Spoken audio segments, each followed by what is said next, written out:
Hey everyone, just before I start the video, I want to give a shout out to my merch store. Yeah. Do you want everyone to know that you're gay in some capacity? No. Well, look no further to Are They Gay merch store. Are you a part of the homosexual agenda? Yeah. Are you the town lesbian? Well, make sure that your position is cemented for generations to come. Alright. Follow this link or the link in the description to go to my merch store. Great. Oh, Peter. Oh, hi there. You know, I've been reading a lot of books about Marxist theory lately. So when I heard about Good Omens, I thought, oh great, another Tumblr ship so I can be queer-baited by another capitalist cash grab. Was I right? Well...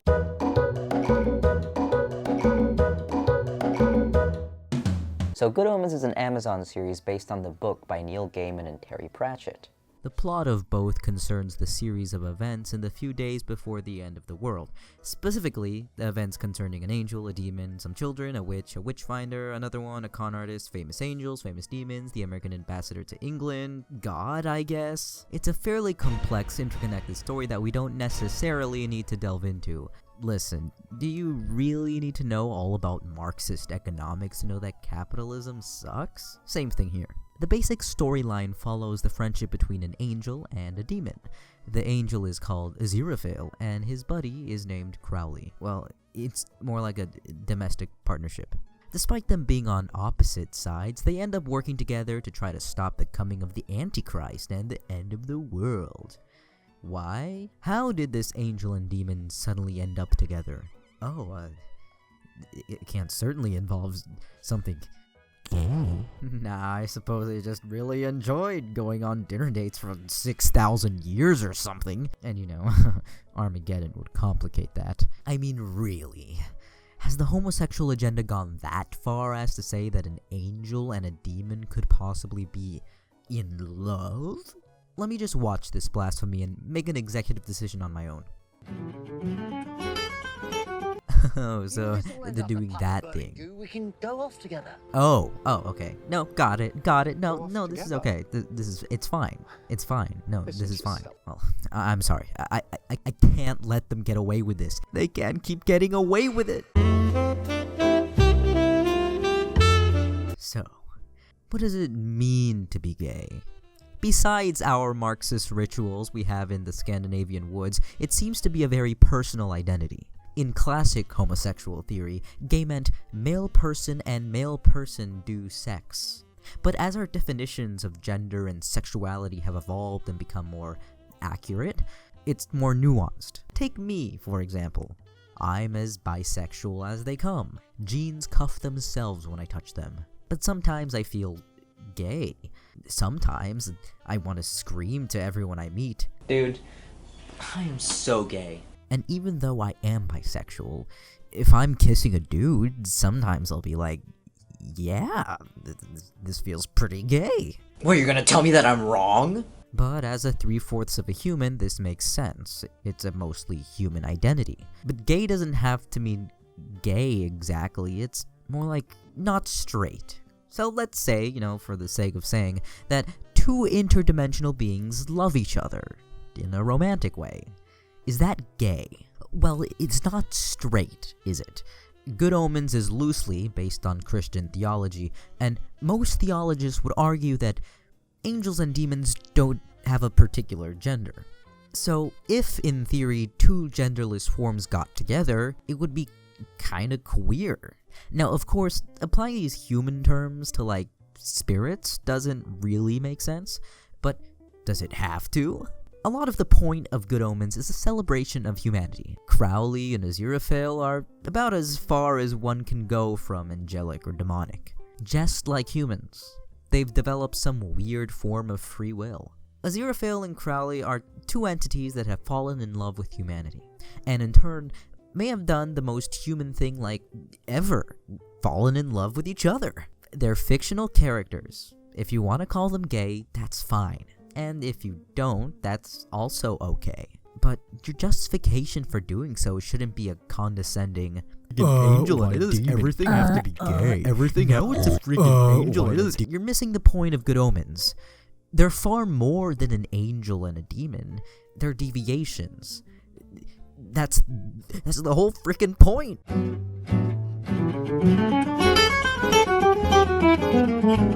But enough about their respective sexualities. Who is Crowley? Who is Aziraphale? Are they English wine moms? Bourgeois buddies? In the world of Good Omens, the Earth is 6,000 years old and began with the creation of Adam and Eve. It basically follows the story of Genesis. God created the world and Adam and Eve were tempted, and they failed, and they got banished. Crowley and Aziraphale were there as representatives of two feuding sides, heaven and hell.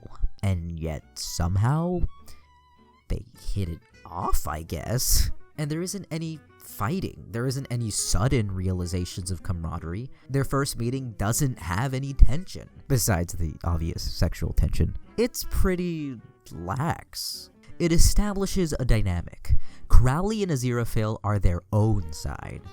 And this is the one consistent thing throughout history. Eventually, this chemistry turns into the arrangement. Now everyone, when an angel and a demon love each other very much, they do each other's biddings. Here's the issue. Aziraphale and Crowley don't give a shit about good and evil. They just really love humanity. They love crepes and wine, and if left to their own devices, they will mess around for all eternity, which is what they do. But they, of course, have tasks assigned to him from their respective sides to do good and evil in the world. However, they figured that if they're both doing tasks of good or evil, they'll just cancel each other out. So a proposal. Why not just have one person do good and evil, instead of having both of them waste their time? Who cares who does what, as long as their side sees that it's done? The arrangement. Don't say that. At first, Aziraphale was hesitant to join the arrangement, but eventually he did. Despite what they say on the surface, in actuality they don't care about sides or morality or authority. They care about each other. Even when they're at risk of getting caught, Aziraphale doesn't give a crap about what will happen to him. He only thinks about what will happen to Crowley. But if hell finds out, they won't just be angry. They'll destroy you. But this isn't even just a business relationship. It's a full-on sweaty, loving friendship. They help each other in their hour of need, in sickness and in health, till death or discorporation do them part. They also go on dinner dates. So not a friendship. They're just married. Got it. They're just married. They're married.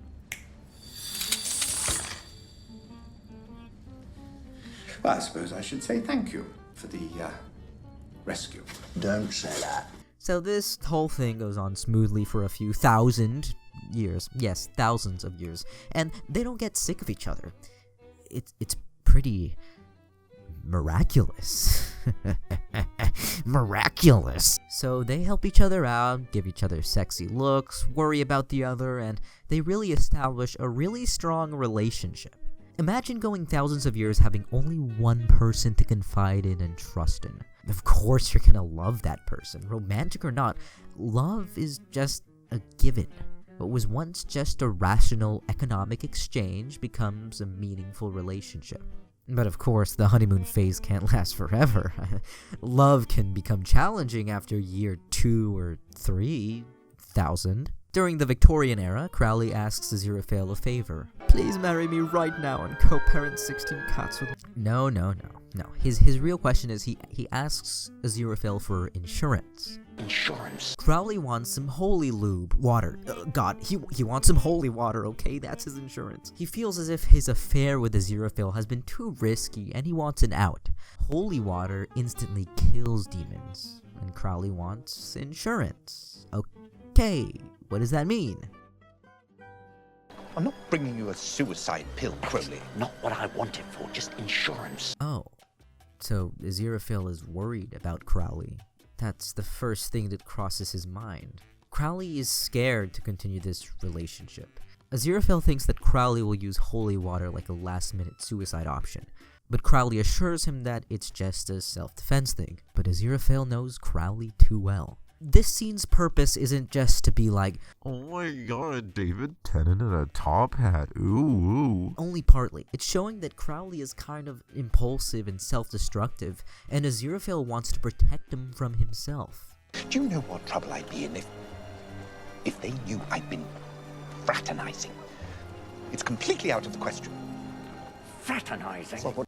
Oh, but Aziraphale, you can't be this cold. Crowley is so clearly hurt when Aziraphale doesn't admit their connection. Imagine being married to someone for several thousand years only for them to call it Fraternizing? Oh, Crowley has it bad for him. Girl, I've been there, and girl. Well, what if he's cutting off Crowley only because he wants to keep him safe? What if Aziraphale realized that their relationship with each other is dangerous? Oh my god, this is so gay and Victorian. Okay, buddy. Alright, well, this whole interaction literally backfires, and we get the next development in their relationship. Nazi spy stuff. He's a Nazi spy. So, basically, Aziraphale is trying to play some Nazis by fake dealing some books of prophecy, and that totally backfires, because Aziraphale is literally too good for this earth. While Aziraphale is totally getting pwned, Crowley's gay senses start going off.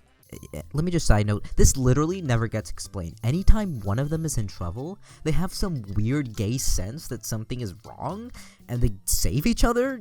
So mid Aziraphale wreckage, Crowley is like, girl, even demons hate Nazis, so let me just miracle some bomb in the church that will only kill the racists? Yeah, and it happens. But Aziraphale, he's worried about the books. All be blown to... Little demonic miracle of man. Lift home. I wonder what this music is trying to convey. It can't be romance. I mean, angels and demons can't be in love with each other. What do you mean, subtext? All I see is Michael Sheen desperately pining over David Tennant. It's literally nothing. Legend has it Crowley took a nap and woke up in 1967 after the humans legalized the gays. So Crowley is plotting to get a group together to steal some holy water from the church, and naturally this screams danger to Aziraphale. And Aziraphale bites the bullet and just gives it to him. He just gives him the holy water, at the risk of losing everything. Aziraphale is trying to protect Crowley. He doesn't want Crowley to get caught, so he weighs one danger over the other. He doesn't think about himself for a moment. And Crowley is so completely grateful. He doesn't want to lose Aziraphale again. Not that he ever lost him, really. He almost begs Aziraphale to hang out with him again. It's almost sad. I drop you anywhere? No, thank you. Well, don't look so disappointed. Perhaps one day we could, I don't know, go for a picnic. I'll give you a lift, anywhere you want to go. You go too fast for me, Crowley. It's been 6,000 years! But Aziraphale has some hopes. He still arranges things in the future with Crowley. He still reassures him that they're still friends. He asks Crowley to go on a picnic or something. Yeah, and Crowley will absolutely definitely do that. And Aziraphale. And this brings us to the modern day. Aziraphale and Crowley are just two guys just being dudes who drink wine, dine together, go literally against everything that has ever existed for each other.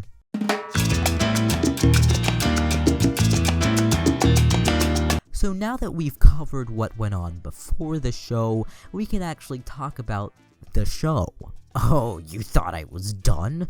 The gay never stops, kiddos. Now, I'm not going to go into all the side characters or the history or whatever this is. So at the beginning of the show, the Antichrist is born, and Crowley and Aziraphale really like the Earth and hanging out and really don't want the end of the world to happen. But Crowley is put in charge of looking over the Antichrist by the demons, and Aziraphale is also told to do that by the angels.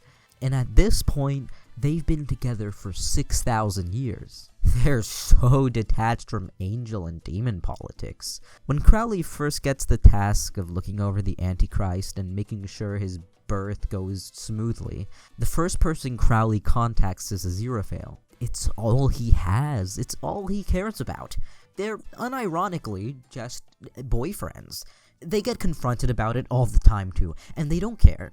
They just like being boyfriends, and they love getting confused for boyfriends. Sorry to break up an intimate moment. Can I help you? Many people meeting Aziraphale for the first time formed 3 impressions: that he was English, that he was intelligent, and that he was gayer than a tree full of monkeys on nitrous oxide. Don't think your boyfriend in the dark glasses will get you special treatment in hell.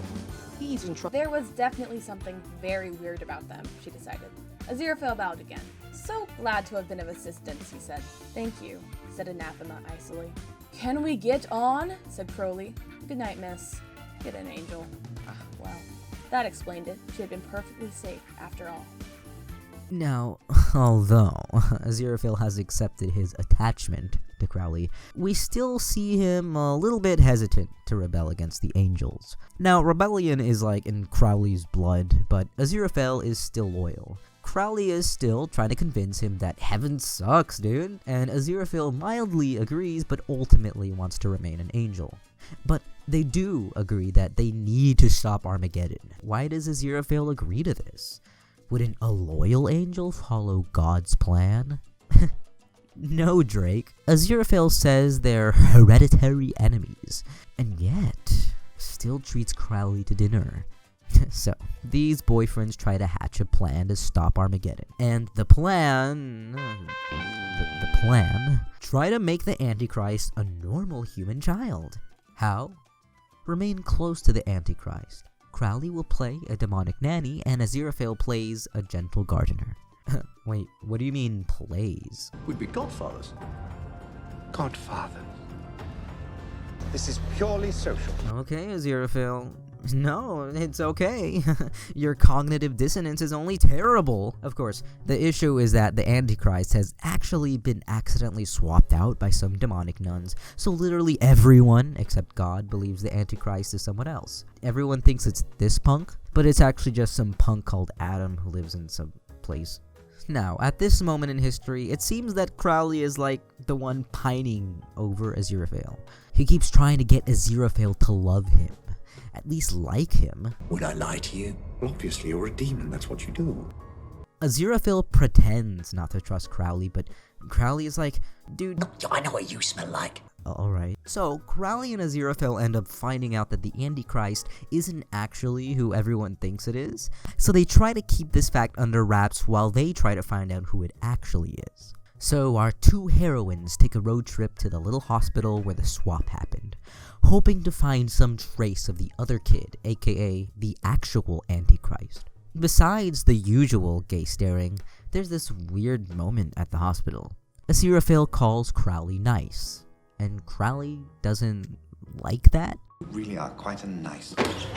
Shut it! I'm a demon, I'm not nice. I'm never nice. Nice is a 4-letter word. I will not... Excuse me, gentlemen.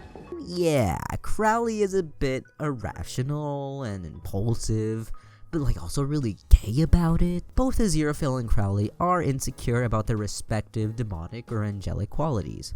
Crowley feels like he's failed at being a demon, like he's failed at being anything, and he takes it out on his angel. Dick move, bro. Anyways, it turns out that the hospital is a dead end. They decide to leave, accidentally hit a girl with the car, and naturally, afterwards they have a dinner date. Then Crowley drops his date off, and Aziraphale finds the only accurate book of prophecy that has been lost for decades, and everyone goes home. Now, the angel is a freaking nerd, and totally finds out where the Antichrist is by using the book of prophecy, because he's a freaking nerd. Aziraphale is still on the whole angel thing, so he decides not to tell Crowley that he's figured basically everything out. But he does decide to tell his supervisors, and they don't care. They think Aziraphale is basically full of shit, and even if they believed him, they don't care about the greater good for humanity. Aziraphale realizes that they only care about winning. Is this a critique of capitalism? Aziraphale thinks that the angels actually care about humanity as much as he does. He becomes disillusioned with them. He realizes that maybe, just maybe, his best friend, lover, husband, queer platonic bae, Crowley, was right. No, that can't be true. Demon man bad, right? So Crowley and Aziraphale meet up. You know, not to do anything gay, just to like talk about any holy gossip. And Crowley is sort of having a breakdown right now, and he really needs his girl. Great pestilent mangled bollocks to the great blasted plan! He almost resents having become a demon. Part of a demon's job description. Unforgivable, that's what I am. You were an angel once? That was a long time ago. He doesn't want to be an angel either, though. He just wants to be with Aziraphale. He doesn't care about the great plan. We see this in other places, too. I only ever ask questions. I didn't mean to fool. I just hung around the wrong people. I never asked to be a demon. I didn't really fall. I just, sauntered vaguely downwards. Now, with these intentions in mind, with his disdain for being a demon and his love for Aziraphale, Crowley asks Aziraphale to do the unthinkable. There isn't anywhere to go. It's a big universe. Even if this all ends up in a puddle of burning goo, we can go off together. Aww. Go off together? Oh, but Azzy can't do that. As much as he loves Crowley, or can he? Listen to yourself. No, Aziraphale, stop it. 6,000 years. Friends, we're not friends. God, what is going on? And a demon. We have nothing whatsoever in common. I don't even like you. You do. Yes, Crowley, fight for the relationship. Oh my God. We're on opposite sides. You're on our side. There Yes, is no bitch, our fight side, for it. Tony. Ah! Not anymore. It's over. No, Aziraphale. Okay, I don't have to explain what's going on. Clearly, this has turned into some soap opera tier drama. Like, this isn't even allowed. Everyone involved should be ashamed. I'm ashamed of myself. How can you look at this lover's quarrel and assume anything other than that? It has all the tropes of the romantic fight, of a person in love that's fighting for the relationship. And it ends with two lovers forlorn, conflicted about what to do. Aziraphale is trying to convince himself that he cares about sides, grasping at straws. Will he ever figure out who his true allies are? Find out on the next episode of Angels and Demons. So let's just say they are in love with each other, which is just the truth. I don't know why I phrase this like a hypothetical, but let's say they are. What do you expect to happen next? Yes, you're right, that's exactly what happens. So as you predicted, Crowley goes out to sulk because he low-key broke up with his high-key boyfriend. The end of the world is coming, and Crowley does not want to deal with that, so he starts choosing a place to escape to, but he can't find anything.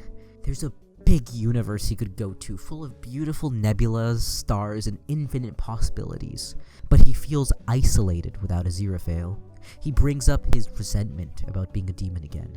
I only ever ask questions.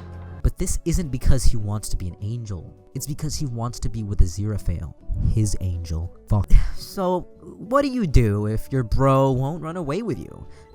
Ask him again, bro. So, like a pleading lover, Crowley asks Aziraphale to run away with him, as one does. And Aziraphale considers giving up everything for his bro, as one does, but eventually says he can't. I apologize. Whatever I said, I didn't mean it. Work with me, I'm apologizing here. Yes? Good. Get in the car. What? No! The forces of hell have figured out it was my fault. But we can run away together. Alpha Centauri. Lots of spare planets up there. Nobody'd even notice us. Crowley, you're being ridiculous. Aziraphale still believes that God and the angels will fix everything. And Crowley is like, bro. Crowley then leaves in another fit, and Aziraphale looks so forlorn that he prompts the kindness of strangers. I've been there. You're better off without him. Yeah, that's cool. Just don't say anything, Aziraphale. Just, let the gayness happen. Don't even look surprised. So, Aziraphale tries to, contact God. And if you know God, she is a very tough woman to get a hold of. So, Aziraphale has to talk through, some dude. And he still doesn't get the answers he wants. And in that moment, Aziraphale realizes, it, we'll do it live. He's given up on heaven. He's Team Crowley now. Team gay. And Aziraphale accidentally sends himself to heaven, causing his human body to basically die. And Aziraphale's bookshop is set on fire accidentally. Now, good for Aziraphale, he actually called Crowley before his body got discorporated, so Crowley knows to go for the saving. And this moment is... oh my.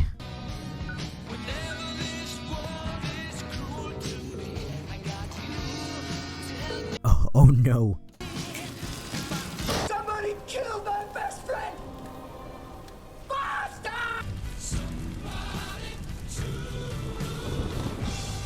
Okay, so we're just acknowledging that this is a love story. We're just acknowledging it? We're just doing this now?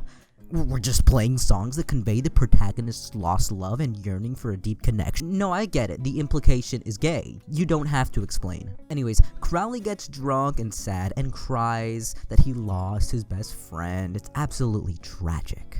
It definitely feels a little stronger than I lost my best friend. More like, I lost the guy who gives me hopes and dreams and makes my meager life worth living. Ooh. Of course, Aziraphale is an angel. He can't die. He just doesn't have his body anymore. But he decides to find a highly illegal loophole to get him back to Earth and speak to Crowley. Aziraphale appears before him, and Crowley has this dramatic, "Aw shit, I love you, bro. Oh jeez, man, can things just go back to us fucking around metaphorically and literally?" I lost my best friend. Touching, and Aziraphale tells Crowley to stop the game opening and go to Tadfield Air Base because, like, the world is literally ending. There's some roadblocks in the way, of course. Aziraphale doesn't have a body. You know, a wall of fire. Crowley's walked into fire for Aziraphale before. There's no difficulty there. And Aziraphale possesses some lady, so it's mostly solved. So they go ahead and go to Tadfield Air Base, the site of the end of the world, and meet Adam, the real Antichrist, and some of his friends, just some kids, and some old boomers. So, like, the 4 horsemen, like, of the apocalypse are there, and they're about to use their chaotic energy to completely wreck the Earth and, like, end it. Adam turns out to be sort of, kind of magical. Anything Adam says becomes reality. So Adam, being like a chill bro, makes it so that Aziraphale has his own body again. Yay for bodily autonomy! So it turns out Adam and his gang are sort of kind of magical. So then Adam and his gang make the 4 horsemen of the apocalypse die. Yay! It's all resolved. Congrats, you've pissed off Satan. So, Aziraphale and Crowley both grab onto Adam and go into some weird dimension where, like, he can get a pep talk from the Pops. It's like a total Godfather broman where they encourage him to, like, use his magical powers and, like, be himself. Then, they come back to face Satan. It's like a whole plan. So Satan is like an angry daddy and is like, "Yo, Adam, WTF, there was like a plan and like a book and like a religion." And Adam totally like destroys Satan by bringing up some daddy issues and like everything's fine. Yay, everything's good. Yeah, everything's fine. Oh shit, Aziraphale, they're after us. So Aziraphale and Crowley leave the scene, content that the world isn't ending, but still tying up some bitter ends since they kinda broke up earlier. Also, Aziraphale's bookshop burned up and he has nowhere to go. So Crowley's like, You can stay at my place if you like. oh. But he actually says, I don't think my side would like that. Okay, Romeo and Juliet. You don't have a side anymore. Neither of us do. We're on our own side. So Aziraphale has finally given up on catering to his side. He began as an angel, an entity incapable of free will, but instead questionless devotion to heaven. But in a way, he becomes sort of human. He chooses to differ. He is tempted by the other side, and he's fallen completely, madly in love with humanity. Is there anything really more human? So Aziraphale does end up spending the night at Crowley's place, and then they go inside of each other. Wait, no, I'm not reading a quote from the Rising Action section of an AO3 entry. They literally go inside of each other's bodies. So get this. Angels are still pissed at Aziraphale, and demons are still pissed at Crowley for showing us that love conquers all, including the apocalypse. Thus, the angels and demons go after the pair with the intent of literally destroying them, either by making Crowley bathe in holy water and supposedly destroying him, or by having Aziraphale go into hellfire. But to trick those benches, our lovers decide to switch bodies. And it totally works! Yay, bureaucracy. Nah, that would be dumb. Of course they'd find out if they switch bodies. After all, heaven and hell are non-material worlds in which bodies don't matter. Wait, what? It works? What do you mean it works? Dude, you can't give me this shit anymore. This is bullshit. This is fucking bullshit, dude. Just kidding, it actually does work. So Aziraphale has gone from literally hiding facts from Crowley and insisting that they're enemies, to going inside of Crowley and actually being really good at impersonating Crowley the demon. So at the end of it, Aziraphale and Crowley finally have that date that they were always dreaming of. These two have had trouble with their identities as angels and demons for a long time. Crowley hated being called nice, and Aziraphale always defended angelic shit. But here, Crowley and Aziraphale accept who they are. They gain the ability to deviate from what is expected of them, and have an autonomous view of themselves. In short, they become human.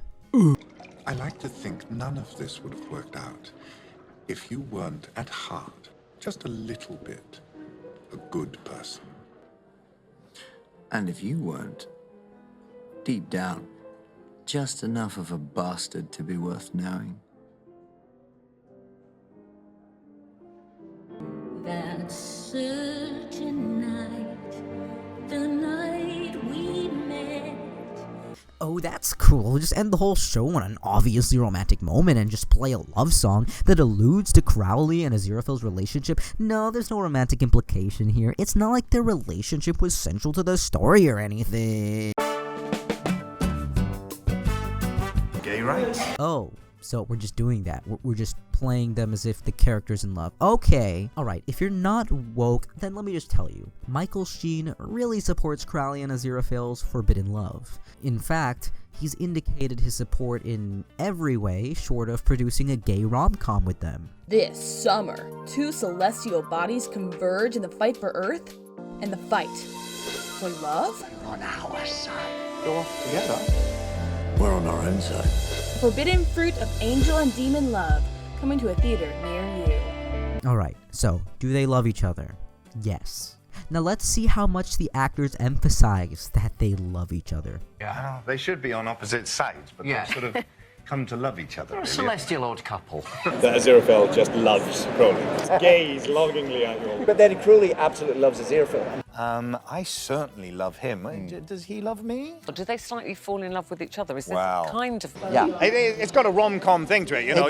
Yeah, no, it's not romantic. No one ever said that ever. Retweeting gay fan art is like the norm, bros. How could I be so foolish? Oh, how could I be so foolish? So Neil Gaiman low-key allows all the gay stuff to happen. But he's on the book saying that him and Pratchett didn't intend the book that way. I wrote the relationship in the TV show, as David and Michael and Douglas and I have been cheerfully explaining to people for a long time now, as a love story between an angel, mostly male-presenting but at one point sharing a female body, and a demon, mostly male-presenting except when he's a nanny. Now I get it, Gaiman is firm on the whole they love each other, maybe they're in love with each other, but let's not throw around this gay thing. But it's important to acknowledge that if you're going to make queer acting content, you're going to get queer people attracted to that content in the yearning for representation. As co-author of the book and full author of the television show in his words, he is allowed to have opinions on his work. But in a time where representation of queer characters is scarce, it's important to be clear about your representation. If you want to make it a love story, make it recognizable and clear. Make the representation explicit. I don't want to have to go to Google and search, "Are Aziraphale and Crowley in love?" only to get results that make it even more ambiguous. And I'm tired of all of these other writers going, "Oh, Lando Calrissian is pansexual. Oh, Valkyrie is bisexual." And then taking minimal to no risk by not actually showing these characters as what they're depicted as. I don't want to have to write this essay about your characters. Make your character LGBT if you want. I encourage it. But don't make it happen in a headline. Why does it matter if they're gay, you say? You're just reducing these bros to their sexuality as if they're some spectacle. If they were real people, then speculating on their sexuality would be a problem. A person's sexuality is a personal identity that you're not entitled to know. But these aren't people. These are characters. It's a TV show and a book. One of the great things about these art forms is that we're allowed to become personal with these people. It's the only place that we're entitled to understand someone and become a part of their lives because, in a way, a good piece of media will be accessible to all people. It's important for different identities to see themselves represented in a positive light. Good Omens is functioning as that representation for many people. The queer community has learned to pick up on subtleties of queerness such as cinematography, lighting, acting, and subtext in a unique way. They're picking up on those signs here, and we should try to support that as much as possible. Even if you don't see it, let others. So when will the eternal questions be answered? Which form of Christianity had it correct? Will I ever watch parts that aren't just Aziraphale and Crowley ever again? Will Michael Sheen's fanfiction get 300 kudos? In the end, are they gay, bi, pan, ace, non-human life partners, or something else entirely? You decide. Hey everyone, make sure to check out my Twitter, Tumblr, Instagram, and also my Amino where I post silly videos and extra content. And also, special thank you to Ashley for those voiceovers. And now my super and supreme gays. Anna Tchaikovska, Megalomaniac 64, Charlotte, Del Elliott, Ryro, The Foster 24, Feeler, Finn, Cucumber, Radical Youth, Georgia Woke, Marie, Maria, Sunny Lato, Zabdi Guzman, Huda, Mally Drew G,